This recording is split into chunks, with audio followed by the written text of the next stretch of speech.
الحمدللہ رب العالمین والصلاة والسلام على خاتم النبیین وعلى آلہ طیبین واصحابہ طاہرین والمؤمنین والمسلمین کلہم اجمعین اما بعد قال اللہ سبحانہ وتعالی فی القرآن الکریم والکلام المبین اعوذ باللہ من الشیطان الرجیم بسم اللہ الرحمن الرحیم قال انی عبد اللہ آتانی الکتاب وجعلنی نبیا صدق اللہ العظیم وقال محمد رسول اللہ صلی اللہ علیہ وسلم فی حدیثہ الشریف لا تطرونی کما اطرت النصارى ابن مریم صدق رسول اللہ صلی اللہ علیہ وسلم. எல்லா புகழும் அல்லாஹ் ஒருவனுக்கே உண்டாகட்டும். அல்லாஹ்வுடைய ஸலாத்தும் சலாமும் எம்பெருமான ஸல்லல்லாஹு அலைஹி வஸல்லம் அவர்கள் மீதும் அவர்கள் அடிப்பிரலாமல் அப்படியே பின்பற்றிய பரிசுத்த குடும்பத்தார்கள், உத்தம சத்திய சஹாபாக்கள், தாபீன்கள், தபவு தாபீன்கள் மற்றும் இந்த ஜும்மான நாளில் ஒன்று கூடியிருக்கும் நம் அனைவரும் மீதும் அல்லாஹ்வின் அன்பும் அருளும் என்றென்றும் நிறைவாக உண்டாவதாக. ஆமீன். அல்லாஹ் சுப்ஹானஹு வ தஆலா ஒரு முஃமினுடைய நம்பிக்கை எப்படி இருக்க வேண்டும் என்று குர்ஆனிலே கூறுகின்றான். ஆமன பில்லாஹி வ மலாயிகத்திஹி வ குதுபிஹி வ ருசுலி லா நுஃபர்ரிகு பைன அஹதின் மின் ருசுலி. ஈமான் கொண்டவர்கள் அல்லாஹ்வை ஏற்பார்கள், வேதங்களை ஏற்பார்கள், தூதுவர்களை ஏற்பார்கள். லா நுஃபர்ரிகு பைன அஹதின் மின் ருசுலி, மட்டுமல்லாமல் தூதுவர்களுக்கு மத்தியில் எந்த விதமான வேறுபாடையும் அவர்கள் காண மாட்டார்கள் என்பதாக அல்லாஹ் தஆலா சொல்கின்றான். உலகத்திலே அனுப்பப்பட்ட எல்லா நபிமார்களையும் ஒரு முஸ்லிம்கள் ஏற்பார்கள். இந்த நபியை பிடிக்கும், இந்த நபியை பிடிக்காது என்கின்ற பாகுபாடை முஸ்லிம்கள் ஒருபோதும் காட்ட மாட்டார்கள். அதுதான் ஈமானுக்கான அடையாளம். அந்த அடிப்படையிலே முஸ்லிமாக இருக்கக்கூடிய நாம் யாரும் எந்த இடத்திலும் ஒரு நபியை உயர்த்தியோ தாழ்த்தியோ பேசுவது என்பது நமக்கு அனுமதிக்கப்பட்டது கிடையாது. எல்லோரும் அல்லாஹ்வின் புறத்திலிருந்து வந்த நபிமார்கள், ரசூல்மார்கள். இருப்பினும் கூட நபிமார்களிலேயே 2 நபிமார்கள் மிக அதிகமாக பேசப்பட்டார்கள். ஒரு நபியை புகழ்ந்து உயரத்திற்கு கொண்டு சென்றார்கள், இன்னும் ஒரு நபியை தாழ்த்தி அவர்கள் அடிமட்டமாக விமர்சனம் செய்தார்கள். யார் அந்த இருவர்? ஒன்று இப்ராஹிம் அலைஹிஸ்ஸலாம், இன்னொன்று ஈசா அலைஹிஸ்ஸலாம். இஸ்லாமியர்களை பொறுத்தவரையும் இருவரும் அல்லாஹ்வின் தூதுவர்கள். ஆனால் இப்ராஹிம் அலைஹிஸ்ஸலாம் அவர்களை எல்லா மதத்தவர்களும் ஏற்பார்கள். யூதனும் ஏற்பான், கிறிஸ்துவனும் ஏற்பான், இஸ்லாமியர்களும் ஒரு படி அதிகமாக அவர்கள் எங்களின் தந்தை, எங்களுடைய ஷேக், எங்களுடைய தந்தை என்பதாக எல்லாம் நாம் புகழாரம் சுட்டுகின்றோம். மறுபக்கம் ஈசா அலைஹிஸ்ஸலாம் அவர்களை குறித்து வருகின்ற பொழுது வரலாற்றில் மிகவும் சர்ச்சைக்குரிய நபியாக அவர்கள் மாற்றப்பட்டார்கள். யூதர்கள் ஈசா அலைஹிஸ்ஸலாம் அவர்களை கடுமையாக விமர்சனம் செய்தார்கள். அவரை சுடுசொற்களை கொண்டு அவர்கள் வதை செய்தார்கள்.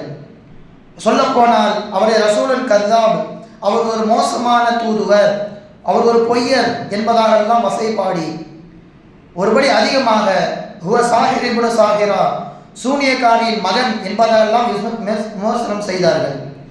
மறுபக்கம் இப்ராஹிம் அலைஹிஸ்ஸலாம் அவர்களை எல்லோரும் இப்ராஹிம் எங்கள் மதத்தை சார்ந்தவர் என்பதாக யூதனும் சொல்லுவான், கிறிஸ்துவனும் சொல்லுவான், நாமும் சொல்கின்றோம். எனவே அந்த அடிப்படையில் இன்றைய தினம் ஈசா அலைஹிஸ்ஸலாம் அவர்களை குறித்தும் அவர்களுக்கு கொடுக்கப்பட்ட வேதங்களை எப்படியெல்லாம் இவர்கள் மாற்றி திரித்தார்கள் என்பது குறித்து தான் நாம் சிந்திக்க கடமைப்பட்டிருக்கின்றோம். காரணம், டிசம்பர் 25 இயேசுவின் பிறந்த நாள் என்பதாக கிறிஸ்துமஸை கொண்டாடுகிறார்கள். அதை உண்மை நிலவரம் என்ன என்பதை குறித்தும் நாம் சிந்தித்து உணர்வது அவசியம். கண்ணியத்திற்குரியவர்களே, அல்லாஹ் சுப்ஹானஹு வ தஆலா ஹஜ்ரத் ஈசா அலைஹிஸ்ஸலாம் அவர்களை குறித்து 4 விதமான பெயர்களால் குர்ஆனில் அழைக்கின்றான். ஒன்று ஈசா, ஈசா இப்னு மரியம். ஈசா என்பது மனிதர்களில் ஒருவர், அதனால்தான் அவர்களுக்கு மரியம் என்கின்ற பெண் தாயாக இருக்கிறார். அவர் கடவுளின் குமாரன் கிடையாது என்பதை, தாயின் பெயரை இணைத்தவர் அல்லாஹ் அந்த இடத்திலே அந்த கெட்ட கொள்கையை உடைக்கின்றான். குர்ஆனில் நீங்கள் எந்த இடத்துல எடுத்து பார்த்தாலும் ஒரு பெண்ணின் பெயர் குறிப்பிடப்பட்டிருக்கவே பட்டிருக்காது. அப்ப இங்கே ஈசா அலைஹிஸ்ஸலாம் அவர்களோடு இப்னு மரியம் என்கின்ற வார்த்தையை சேர்ப்பதன் மூலமாக ஈசா அவர் மனிதர்களில் ஒருவர் என்பதை அல்லாஹ் தஆலா முறியடிக்க பெண்ணின் பெயரை பயன்படுத்தியிருக்கின்றான். இரண்டாவதாக அல்லாஹ் சுப்ஹானஹு வ தஆலா அவர்களை மசீஹ், தடவுபவர் என்கின்ற பெயரை கொண்டு அழைக்கின்றான். தடவுதல் என்றால் என்ன? அவர்கள் கை வைப்பதன் மூலமாக பிறவி குருடு சிகிச்சை அடைகிறது, தொழுநோய்கள் முழுவதுமாக அகற்றப்படுகிறது, வேறு என்னென்ன பிரச்சனைகள் எல்லாம் ஏற்படுகின்றதோ எல்லாவற்றிற்கும் அவர்கள் தடவுதலின் மூலமாகவே முழுவதும் சரியாகிவிடுகிறது. எனவே அவர் மசீஹ் என்பதாக குர்ஆன் அவர்களுக்கு புகழாரம் சூட்டுகிறது. மூன்றாவதாக ரூஹுல்லா, அவர் அல்லாஹ்வின் ரூஹ், அல்லாஹ்வின் உயிர் என்பதாக அவர்களுக்கு அல்லாஹ் தஆலா கூறுகின்றார். ஏன் அல்லாஹு தஆலா தன்னிடமிருந்து உள்ள ஒரு உயிரை எடுத்து ஹஜ்ரத் ஜிப்ரீல் அலைஹிஸ்ஸலாம் அவர்கள் மூலமாக அல்லாஹு தஆலா மரியம் அலைஹிஸ்ஸலாம் அவர்களுக்கு போட சொல்கின்றான். எனவே ரூஹுல்லா, அல்லாஹ்வை சார்ந்தவர், அல்லாஹ்வின் உயிர் அல்லாஹு தஆலா தன்னிடமிருந்து கொடுத்துள்ளார் என்பதாகவும் இந்த இடத்தில் அவர்களுக்கு அல்லாஹு தஆலா புகழாரம் சூட்டுகின்றான். நான்காவதாக கலிமத், அவர் ஒரு கலிமத்துல்லா, அல்லாஹு தஆலா சொன்ன குன் ஆகிவிடு என்கின்ற வார்த்தையின் மூலம் அவர் பிறந்தவர் என்று இப்படி 4 விதமான பெயர்களை அல்லாஹ் சுப்ஹானஹு வ தஆலா ஹஜ்ரத் ஈசா அலைஹிஸ்ஸலாம் அவர்களுக்கு தந்துள்ளார். யூத மதத்திலும் சரி கிறிஸ்துவ மதத்திலும் சரி ஈசா அலைஹிஸ்ஸலாம் அவர்களை குறித்து சொல்லப்பட்டதை விடவும் அதிகமாக அல்லாஹ் தஆலா குர்ஆனிலே ஹஜ்ரத் ஈசா அலைஹிஸ்ஸலாம் அவர்களை குறித்து பேசுகின்றான். அவர்களை குறித்து, அவர்களுடைய தாய் மரியம் அலைஹிஸ்ஸலாம் அவர்களை குறித்து, அவர்களுடைய தாய் தந்தை இம்ரான் ஹன்னா அவர்களை குறித்தெல்லாம் அல்லாஹ் சுப்ஹானஹு வ தஆலா குர்ஆனில் பேசுகின்றான். ஒரு சங்கதியே அல்லாஹ் தஆலா சொல்வதன் மூலம் சொல்லப்படும் நோக்கம் என்ன? ஈசா அலைஹிஸ்ஸலாம் அவர்கள் மனிதர்களில் ஒருவர், அல்லாஹ்வின் தூதுத்துவத்தை எடுத்து சொல்வதற்காக வேண்டி அல்லாஹ் சுப்ஹானஹு வ தஆலா உலகத்திலே அவர்களை அனுப்பினான் என்பதாக நிரூபிப்பதற்காக வேண்டி சொல்லி காண்பிக்கின்றான். நாம் நட்போடு பழக வேண்டும் என்கின்ற அடிப்படையில் எல்லோருடனும் பழகலாம். ஆனால் கொள்கை என்று வந்துவிட்டால் இஸ்லாம் தனி. ஒருபோதும் இஸ்லாம் எந்த ஒரு இடத்திலுமே நம் கொள்கையை விட்டுவிட்டு சமரசமாக ஆகுவது என்பது இஸ்லாத்தில் அறவே கிடையாது. அந்த அடிப்படையில் கிறிஸ்துவம் இன்று தலையாய கடமையாக முக்கிய கொள்கையாக எடுத்திருப்பது இந்த திருத்துவ கொள்கை தான். கர்த்தர் என்பதாக ஒரு பெயரை சொல்வார்கள், அதுதான் இறைவன். தேவகுமாரன் என்பதாக சொல்வார்கள், அது கடவுளின் மகனாக உலகத்திலே பிறந்த ஈசா அலைஹிஸ்ஸலாம் என்பதாக சொல்வார்கள். மூன்றாவதாக பரிசுத்த ஆவி என்பதாக சொல்வார்கள், அதாவது கர்த்தர் மேலிருந்து நம்மளை பார்க்கிறார், தேவகுமாரன் நம்மோடு சில காலம் வாழ்ந்து நம்மை சீர்திருத்தி விட்டு அவர் கொல்லப்பட்டவுடன் மீண்டும் வானத்திற்கு சென்று விட்டார். மூன்றாவது பரிசுத்த ஆவி என்பவர் இன்றும் நம்மோடு நமக்குள்ளே இருக்கிறார். அவர் நம்முள் இருந்து கொண்டு நல்ல விஷயத்தை சொல்லிக்கொண்டே இருப்பார். அன்பாக இருக்க வேண்டும், யாருடனும் எந்த விதமான சண்டை சச்சரவும் செய்யக்கூடாது என்கின்ற அந்த நல்ல எண்ணத்திற்கு பரிசுத்த ஆவி என்கின்ற பெயரை கொடுத்து அதையும் கடவுளாக மாற்றிவிட்டார்கள். குறிப்பாக சொல்வதானால் அவர்களிடத்தில் 3 கடவுளா என்று கேட்டால் இல்லை என்பதாக சொல்வார்கள். கர்த்தர் அவரும் ஒரு கடவுள், தேவகுமாரன் அவரும் ஒரு கடவுள், பரிசுத்த ஆவி அதுவும் ஒரு கடவுள். அப்போ 3 தானே வரும் என்று கேட்டால் இல்லை, 3மே ஒன்றுதான் என்பதாக வாதிடுவார்கள்.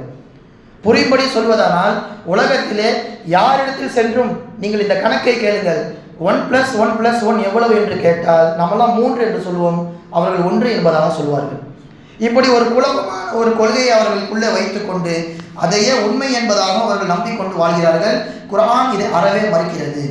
லா தகுலு சலாசா, திருத்துவ கொள்கையை நீங்கள் ஒருபோதும் மக்களுக்கு மத்தியில் சொல்லாதீர்கள். குர்ஆன் சொல்கின்ற வார்த்தை இன்தஹு கைரல் லக்கும், அதை முற்றிலுமாக நீங்கள் தவிர்த்து விடுங்கள், தவிர்த்து கொள்ளுங்கள், அதை நீங்கள் பின்பற்றி நடக்காதீர்கள் என்பதாக குர்ஆன் தெள்ள தெளிவாக நமக்கு மிகப்பெரிய ஒரு கண்டனத்தை தெரிவிக்கிறது.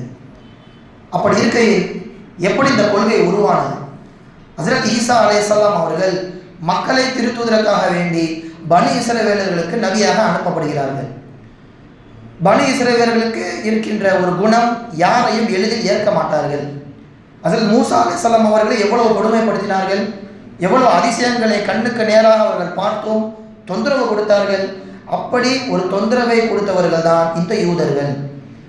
அப்போ ஆரம்பத்திலே ஈசா அலைஹிஸ்ஸலாம் அவர்கள் வருகின்ற பொழுது எந்த விதமான அவர்கள் பேச்சையும் கேட்காமல் எதிர்த்து கொண்டே இருக்கிறார்கள்.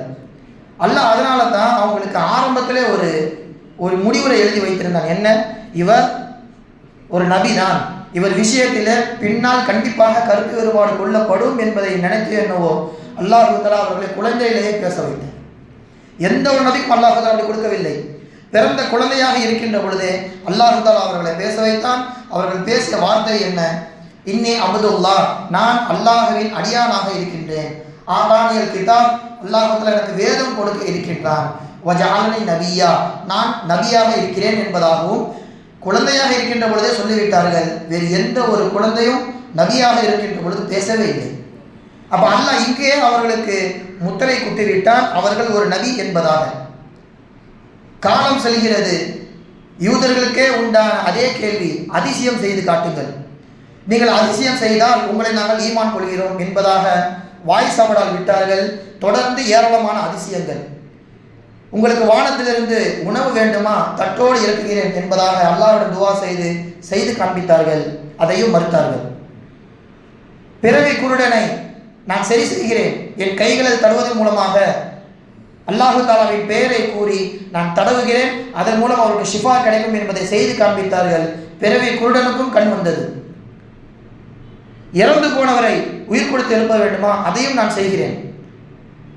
அதுவும் நீங்கள் யாரை சொல்கிறீங்களோ அவரை நீங்கள் கை காட்டுங்க, அவரே நான் கபரிலிருந்து எழுந்து வைக்கிறேன் என்பதாக சொல்கிறார்கள். செய்தும் காட்டினார்கள். அவங்க இப்போ இறந்து போனவங்களாம் காட்டலை. நூஹ் அலைஹிஸ்ஸலாம் அவர்கள் காலத்தில் இறந்த நூஹ் அலைஹிஸ்ஸலாம் அவர்களின் மகன் சாமுடைய கபரை காண்பித்து, இந்த சாமை நீங்கள் உயிர் கொடுத்து எழுப்புங்கள், உங்களை நாங்கள் ஈமான் கொள்கிறோம் என்பதாக சொன்னார்கள். அல்லாஹ்வின் பெயரை கொண்டு எழுந்திருப்பீராக என்று சொன்னவுடன் அந்த சாம் எழுந்தான். எழுந்தவுடன் அப்போதான் அந்த மக்கள் பேர் வச்சாங்க, இவர் நபி கிடையாது, இவர் ஒரு சூனியக்காரர். கேட்கின்ற அதிசயங்கள் எல்லாம் செய்து காண்பித்தார்கள். ஆனாலும் இவர்கள் முத்திரை குத்தியது, இவர் ஒரு சூனியக்காரர், இவர் ஒரு பொய்யர் என்பதாக. உள்ளம் இறுகிய அந்த யூதர்களால் இதை சகித்துக் கொள்ள முடியவில்லை. இருப்பினும் கணிசமான ஒரு சில நபர்கள் ஈசா அலைஹிஸ்ஸலாம் அவர்களை ஈமான் கொண்டார்கள். அடுத்ததாக இவர்களுடைய அந்த தாக்குதல் மரியம் அலைஹிஸ்ஸலாம் அவர்களை நோக்கி பாய்கிறது. மரியம் அவர் ஒரு ஜினா செய்தவள், நவூது பில்லாஹ், ஒரு விபச்சாரி என்பதாக அவர்கள் போய் குற்றம் சுட்டினார்கள். அவர் ஒரு சூனியக்காரி என்பதாக எல்லாம் சொல்ல குர்ஆன் ஹஜ்ரத் ஈசா அலைஹிஸ்ஸலாம் அவர்களின் தாய்க்கு சொல்கின்ற ஒரு பட்டம் என்ன, உம்முஹு சித்திகா, ஈசா அலைஹிஸ்ஸலாம் அவர்களின் தாய் உண்மை நேர்மை மிக்கவள், பத்தினித்தனம் உடையவள். குர்ஆன்ல நீங்க ஆணுக்கு நிகராக மரியம் அலைஹிஸ்ஸலாம் அவர்கள் அல்லாஹு தஆலா உயர்த்தி பேசுகின்றான். வகானத் மினல் கானிதீன், ஆண்கள் எப்படி இபாதத் செய்து இபாதத் சாலிகளாக மாறுகிறார்களோ அந்த ஆண்களில் கட்டுப்பட்டவர் மரியம் என்பதாக அல்லாஹு தஆலா சொல்கின்றான். கானத் மினல் கானிதாத் என்பதாக அல்லாஹு தஆலா சொல்லவில்லை. பெண்களில் இபாதத் செய்பவர்களில் ஒருவர் என்று மரியம் அலைஹிஸ்ஸலாம் அவர்களை சொல்லாமல், கானிதீன், ஆண்களில் யார் இபாதத் செய்கின்றார்களோ அந்த அளவிற்கு இபாதத்திலே உயர்ந்தவர் என்பதாக ஆணோடு அல்லாஹு தஆலா ஒப்பிட்டு சொல்கின்றான் மரியம் அலைஹிஸ்ஸலாம் அவர்களை. அது மட்டுமல்லாமல் ஹதீஸிலே பார்க்கின்றோம், ஆண்களில் எத்தனையோ நபர்கள் பரிபூர்ணம் அடைந்து விட்டார்கள், பெண்களில் பரிபூர்ணம் அடைந்தது, ஈமானின் உச்சத்தை தொட்டது, அதில் ஒருவர் மரியம் அலைஹிஸ்ஸலாம் என்பதாக ஹதீஸும் நமக்கு புகழாரம் சூட்டுகின்றது. இப்படி ஒரு உயர்ந்த பத்தினித்தனம் உள்ள அந்த பெண்ணை நோக்கி எவ்வளவு சுடுவார்த்தைகளை பயன்படுத்தினார்கள் இந்த யூதர்கள். ஈசா அலைஹிஸ்ஸலாம் அவர்கள் இந்த பணி தொடர்ந்து நடந்து கொண்டே இருக்கிறது. நமக்கெல்லாம் தெரியும், ஒரு கட்டத்திலே யூதர்களின் எண்ணிக்கை குறைய கிறிஸ்துவர்கள் அதிகமாக மாறிக்கொண்டு இருக்கிறார்கள். யூதனுக்கு பயம் வந்துவிட்டது. எங்கே நம்மதம் அழிந்து ஈசா கொண்டு வந்த அந்த கொள்கை பரவி விடுமோ என்கின்ற நோக்கத்திலே ரோமர்களை அணுகுகிறார்கள் யூதர்கள். அப்போது அந்த ஜெருசலம் என்பது ரோமர்களின் ஆட்சி காலத்திற்கு கீழ் கட்டுப்பட்டது. எனவே ரோம அரசை நாடி நம்முடைய யூத மதத்தை அழிப்பதற்காக வேண்டியே ஈசா என்று ஒருவர் வந்திருக்கிறார், அவரை நாம் முற்றிலும் தடுத்தாக வேண்டும் என்று சொன்னவுடன் ஒரு படையை அந்த ரோம மன்னன், அவனுக்கு பெயர் வரலாற்றிலே பதிவு செய்கிறார்கள், பொந்தியூஸ் பிலாட் என்பதாக சொல்லப்படும். சுமார் 26 கிபி 26 36 வரை 10 வருட ஆட்சி செய்தவன். இவன் ஆட்சியில் தான் இந்த பிரச்சனை வருகிறது என்பதாக யூதர்கள் சொல்கிறார்கள். இவன் படையை அனுப்பி வைக்கின்றான். இங்கே அதை உணர்ந்து கொண்ட ஈசா அலைஹிஸ்ஸலாம் அவர்கள் தனக்கு மிகவும் நெருக்கமான 12 சீடர்கள், இந்த சீடர்களை தான் கிறிஸ்துவர்கள் அப்போஸ்தலர் என்பதாக அழைப்பார்கள், நாம் ஹவாரியூன்கள் என்பதாக அழைப்போம். நம்மிலே நம் சஹாபாக்கள் இருப்பதை போன்று மிகவும் தூயவான்கள் இந்த 12 பேர். அந்த 12 பேரிடத்திலே அன்றைய இரவே சொல்லிவிட்டார்கள், நான் இன்று வானத்தில் உயர்த்தப்பட்டு விடுவேன், என்னை கொல்வதற்காக வேண்டி ரோமர்களின் படை வந்து கொண்டே இருக்கிறது, நீங்கள் எதை காண்கிறீர்களோ அதை நம்ப வேண்டாம், என் வார்த்தையை நம்புங்கள் என்பதாக ஈசா அலைஹிஸ்ஸலாம் அவர்கள் முன்னாலே சொல்லிவிட்டார்கள். அந்த 12 பேருக்கு தெரியும் ஈசா நபி கொல்லப்பட மாட்டார்கள், அவர்கள் வானத்தில் உயர்த்தப்படுவார்கள் என்பதாக. அதே போன்று அந்த படையினர்கள் வருகிறார்கள். யார் ஈசா அலைஹிஸ்ஸலாம் அவர்களை போட்டு கொடுத்தானோ அவனுக்கு ஈசா அலைஹிஸ்ஸலாம் அவர்கள் முகம் கொடுக்கப்படுகிறது, அவன் கொல்லப்படுகின்றான். இந்த 12 நபரை தவிர்த்து அப்போதைக்கு ஈமான் கொண்ட சில கிறிஸ்துவர்கள் உண்மையிலேயே ஈசா வஃபாத்தாகிவிட்டாரோ, ஈசா அலைஹிஸ்ஸலாம் அவர்களை சிலுவையில் அறைந்து விட்டார்கள் என்பதாக நம்பி ஒரு கூட்டம் அவர்களை நம்ப ஆரம்பித்து விட்டது. யூதர்கள் நம்முடைய நபியை கொன்று விட்டார்கள் என்பதாக ஒரு குரூப், ஒரு பிரிவு. இன்னும் ஒரு பிரிவினர் இல்லை, நமக்காக வேண்டி அவர் உயிரை விட்டுவிட்டார், நம் பாவங்கள் மன்னிக்கப்பட அவர் உயிரை விடுகிறார் என்பதாக அப்படி ஒரு பிரிவு பிரிந்துவிட்டது. மூன்றாவது பிரிவு தான் இந்த ஹவாரியன்கள். இல்லை, அது ஈசா நபியே கிடையாது, நேற்றைய இரவுதான் எங்களிடத்தில் ஈசா நபி அவர்கள் பேசினார்கள், அவர்கள் நீங்கள் நம்ப வேண்டாம் என்று மூன்றாவது இந்த பிரிவு. இப்படியே மக்களுக்கு மத்தியில் இந்த பிரிவுகள் பல்கி பெருகி இன்ற அளவிற்கு 40,000 பிரிவுகள் கிறிஸ்துவத்தில் இருக்கிறது. 40,000 பிரிவுகள்.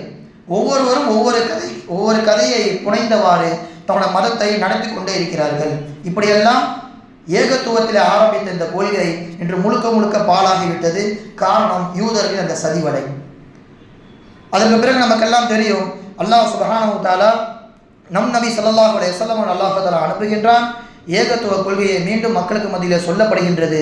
அந்த 12 பேர் ஒதுங்கி போனார்களே, அந்த 12 பேரில் வம்சாவளியாக வந்தவர்கள் தான் இந்த நம்முடைய காலத்திலே நபி ஸல்லல்லாஹு அலைஹி வஸல்லம் காலத்திலே வாழ்ந்த அவருடைய சாச்சா மகன் வரக்கா இப்னு நௌஃபல். அந்த 12 பேரில் அந்த வம்சாவளியில் வந்தவர்கள் தான் தூய ஒரு கிறிஸ்துவர், ஈசா நபியை நபியாக ஏற்றவர். அது மட்டுமில்லாமல் அதே மக்காவிலே ஒரு 5 நபர்கள் இருந்தார்கள், அவர்களும் ஈசா நபியை நபியாகவே ஏற்றார்கள். அந்த 5 பேரும் சொர்க்கவாதிகள் என்பதாகெல்லாம் ஹதீஸில் வந்திருக்கிறது. இப்படியே ஹஜ்ரத் ஈசா அலைஹிஸ்ஸலாம் அவர்கள் வானத்திற்கு உயர்த்தப்பட்டவுடன் இன்று நம்ம இடத்தில் இருக்கின்ற அந்த பைபிள், அதில் உள்ள பெரும்பாலான கருத்துக்கள் பவுல் என்று சொல்லப்படுகின்ற ஒரு நபரின் கருத்தை சார்ந்தது. முழுக்க முழுக்க ஒரு 10% ஈசா அலைஹிஸ்ஸலாம் அவர்களின் வார்த்தைகளும் மீது 90% முழுக்க முழுக்க இந்த ஒற்றை நபரின் வார்த்தைகள் தான் அதிலே கலந்து முழுக்க மக்களை கெடுத்து விட்டது. இவனை குறித்தும் ஈசா அலைஹிஸ்ஸலாம் அவர்கள் வாழும் பொழுதே சொல்லிவிட்டார்கள். யார் இந்த பவுல்? அவங்களுடைய பைபிளில் இந்த வார்த்தை வருகிறது. பரிசேயர் என்கின்ற ஒரு குடும்ப பிரிவு இருக்கிறது, அந்த குடும்பத்தில் உள்ளவர்களை நீங்கள் ஒருபோதும் நம்பி விடாதீர்கள் என்பதாக ஈசா அலைஹிஸ்ஸலாம் அவர்கள் அந்த 12 பேருக்கு சொல்லி அனுப்புகிறார்கள். இந்த 12 பேரிடம் பேசும் பொழுது பரிசேயர் என்கின்ற அந்த கூட்டத்தை மட்டும் நீங்கள் நம்பி விடாதீர்கள் என்பதாக வருகிறது. யார் இந்த கூட்டம்? யூதர்களில் கடுமையான கொள்கை பிடிப்பு உள்ளவர்கள். யூத மதம் தான் சிறந்தது, இதனை தவிர்த்து உலகத்தில் வேறு எந்த ஒரு கொள்கையும் கிடையாது என்று பிடிவாதம் கொள்ளக்கூடிய கூட்டம் தான் இந்த பரிசேயர் என்கின்ற கூட்டம். அந்த கூட்டத்திலிடம் நேர்ந்து நீங்கள் எச்சரிக்கையாக இருங்கள் என்பதாக சொன்னார்கள். அந்த கூட்டத்தில் ஒருவன் தான் இந்த பவுல் என்பவன். இவன் வாழ்ந்த காலத்திலே ஒருபோதும் ஈசா அலைஹிஸ்ஸலாம் அவர்களை பார்க்கவில்லை.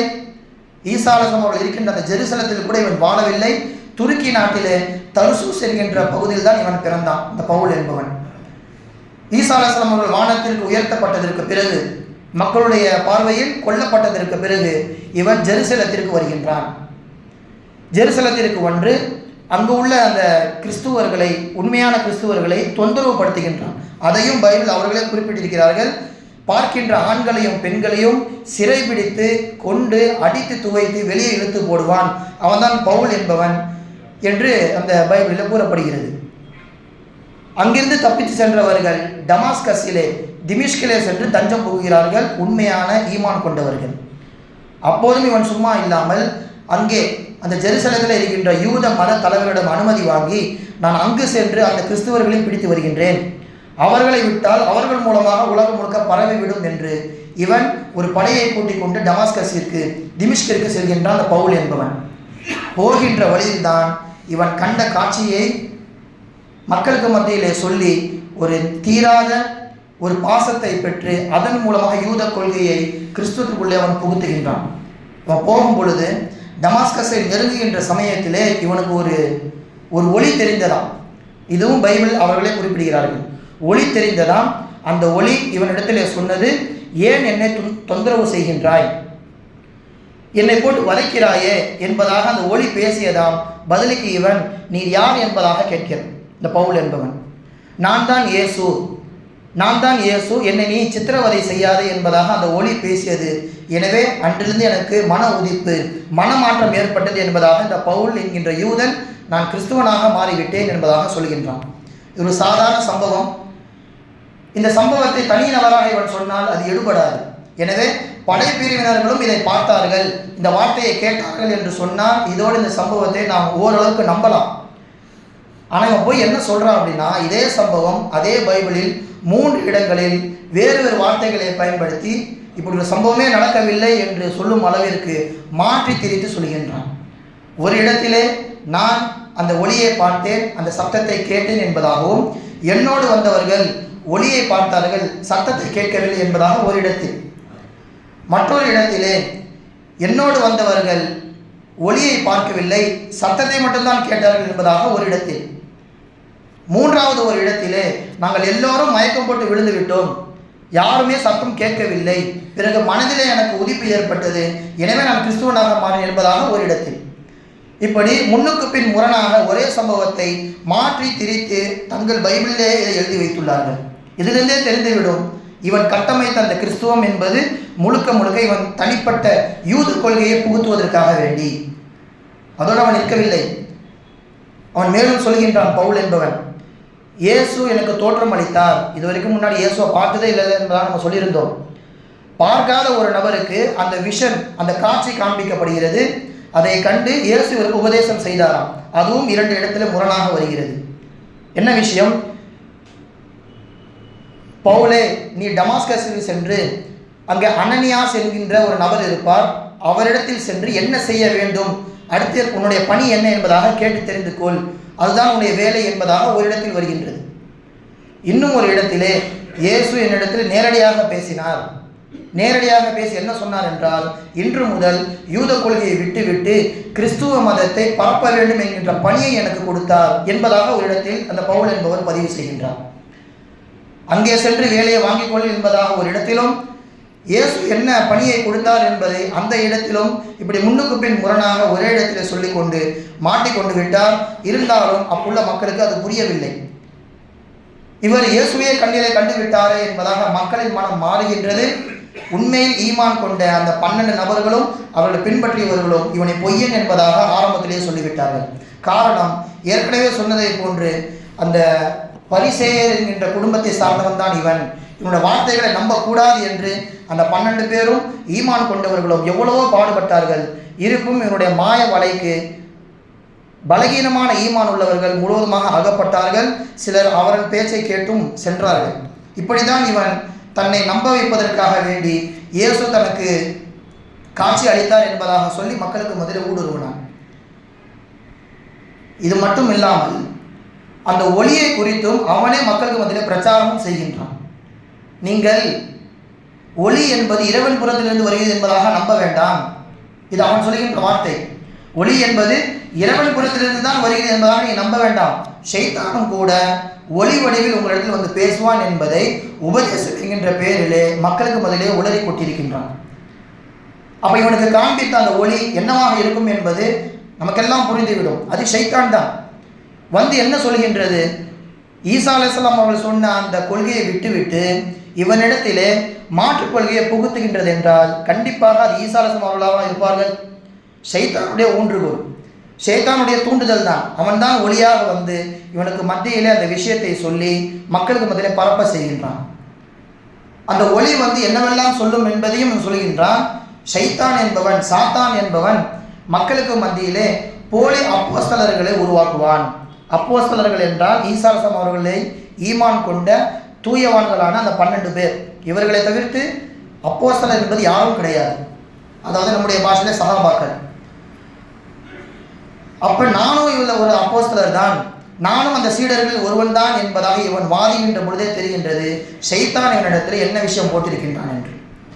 அப்போ கண்ணியத்திற்குரியவர்களே, நாம் சிந்திக்க வேண்டும். இந்த முழுக்க முழுக்க இந்த பைபிள் உள்ள விஷயங்களில் 27 இடங்களில் இவன் எழுதிய வாசகங்கள் மட்டும்தான் இருக்கிறது. 27 நூல்கள் முழுக்க முழுக்க ஈசா அலைஹிஸ்ஸலாம் அவர்கள் வார்த்தை கிடையாது, இவனுடைய சொந்த கருத்துக்கள். அதுதான் இன்று பைபிளாக மக்களுக்கு மத்தியிலே பரப்பப்படுகிறது. எனவே நாம் ஒன்று விளங்கிக் கொள்ள வேண்டும், இப்படி முரண்பாடுகள் இருக்கின்ற இப்படி ஒரு மதத்தை மக்களுக்கு மத்தியில் சர்வசாதாரணமாக இவர்கள் பரப்பி வருகின்றார்கள்.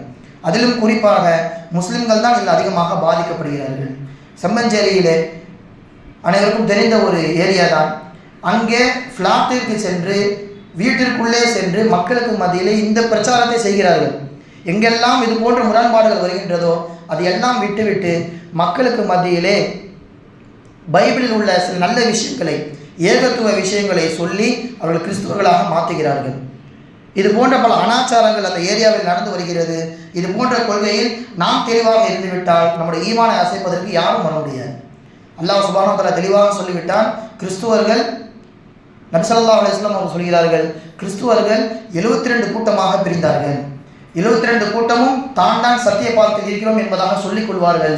என்னுடைய உம்மத்தும் 73 கூட்டமாக பிரியும். அதில் 72 பேருமே நரகத்திற்கு போய் விடுவார்கள். ஒரு கூட்டம் மட்டும்தான் சொர்க்கத்தில் நுழைவார்கள்.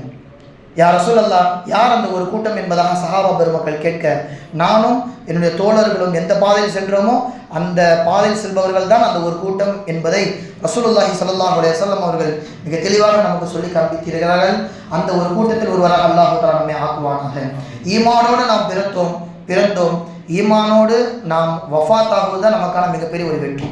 அல்லாஹ் தஆலா குர்ஆனில் சொல்கின்றான், வலா தஹினு வலா தஹ்சனு, நீங்கள் கவலை கொள்ளாதீர்கள், உங்களை நீங்களே இழிவாக கருதி கொள்ளாதீர்கள். வ அன்துமுல் அஅலம், நீங்கள் தான் உயர்ந்த சமூகத்தினர், நீங்கள் தான் உயர்ந்தவர்கள். இன் குன்தும் முஃமினீன், நீங்கள் முஃமினாக இருந்தால் மட்டும்தான் இந்த சிறப்பு என்பதை அல்லாஹ் தஆலா தெளிவாக நமக்கு சொல்லிவிட்டான். எனவே அல்லாஹ் சுப்ஹானஹு வ தஆலா இது போன்ற கெட்ட கொள்கையில் நம் சமூகம் பிடிபடாமல் ஈமானோடு வாழ்ந்து ஈமானோடு மரணிப்பதற்கு தௌஃபீக் செய்வானாக. வ ஆகிரு தஅவானா அல்ஹம்துலில்லாஹி ரப்பில் ஆலமீன். அஸ்ஸலாமு அலைக்கும் வரஹ்மத்துல்லாஹி வபரகாத்துஹு.